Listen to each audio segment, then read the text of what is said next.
चला आज आपण बघूया क्रिस्टल सिस्टीम आणि त्या क्रिस्टल सिस्टीममध्ये 7 क्रिस्टल सिस्टीम्स आहेत आणि त्यांचे एज लेंथ आणि बॉन्ड अँगल यांच्या पॅरामीटर्सचे रिलेशन आपण बघणार आहोत. तर आता पहिली आहे क्यूबिक सिस्टीम. तर क्यूबिक सिस्टीम बघा, आता हे क्यूबिक सिस्टीम आहे, याच्यामध्ये ही लेंथ आणि ही लेंथ सेम आहे आणि अँगल सगळे सेम आहेत. नंतर ट्रायगोनलमध्ये बघा ही लेंथ आणि ही लेंथ सेम आहे, ही लेंथ डिफरंट आहे आणि अँगल सगळे 90 डिग्रीज आहेत. नंतर आर्थोरोम्बिकमध्ये बघा ही लेंथ आणि ही लेंथ, तिघही लेंथ वेगवेगळे आहे पण अँगल सगळे 90 डिग्रीज आहेत. नंतर आहे मोनोक्लिनिक. तर मोनोक्लिनिकमध्ये फक्त हा जो रोम्बिक आहे हा आपण जर टिल्ट केला ही वरची बाजू तर 2 अँगल आपल्याला 90च राहतील, एक अँगल डिफरंट होणार, लेंथ आणि डिफरंट होणार. नंतर ट्रायक्लिनिकमध्ये परत आपण ही खालची बाजू पण टिल्ट जर केली तर आपल्या सगळ्या लेंथ ह्या डिफरंट राहतील आणि अँगल पण सगळे चेंज होणार, नॉट इक्वल टू 90 राहणार. नंतर नेक्स्ट आहे हेक्झॅगोनल. बघा आता हेक्झॅगोनलमध्ये ही लेंथ आणि ही लेंथ सेम आहे, ही लेंथ डिफरंट आहे.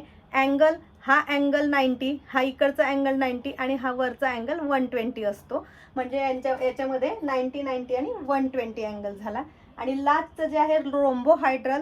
तर बघा रोम्बोहायड्रलमध्ये तुम्हाला लेंथ सगळ्या सेम दिसतील, ही लेंथ आणि ही लेंथ सगळ्या लेंथ सेम आहेत आणि अँगल हे सगळे इक्वल असणार पण नॉट इक्वल टू 90 असणार. तर आता हे आपण सगळे सिस्टीम तर पाहिल्या, पण आता ह्यांचे रिलेशन लक्षात कसे ठेवायचे. तर हा सिक्वेन्स फक्त आपल्याला लक्षात ठेवायसाठी एक ट्रिक सांगते बघा. क्यूट ओबामा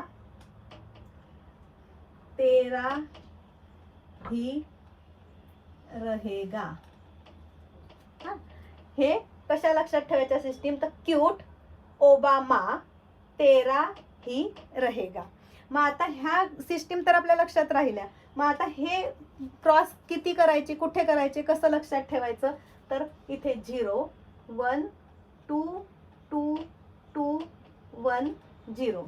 आता हे 1 0 2 मी काय लिहिलंय तर बघा इथे एकही क्रॉस नाही म्हणून 0, एका क्रॉससाठी 1, 2 क्रॉससाठी 2, 3 क्रॉससाठी 2 क्रॉससाठी 2, परत 2 1 0. म्हणजे आपण किती क्रॉस मारायचे त्याच्यासाठी ट्रिक आहे ही 0 1 2 2 2 1 0. आणि अँगल तर मग आपल्याला माहितीच आहे की क्यूबिक सिस्टीम आहे तर सगळे अँगल सेम असणार. त्याचंच हे एलॉंगलेटेड फॉर्म आहे, म्हणजे हाही अँगल सेम, हे इथे सेम. फक्त मोनोक्लिनिकमध्ये आपण टिल्ट केल्यामुळे एक अँगल चेंज झाला, ट्रायक्लिनिकमध्ये दुसरी बाजू टिल्ट केल्यामुळे सगळे अँगल चेंज झाले आणि हेक्झॅगोनलमध्ये आपल्याला माहिती आहे की 90 असतात आणि एक अँगल हा 120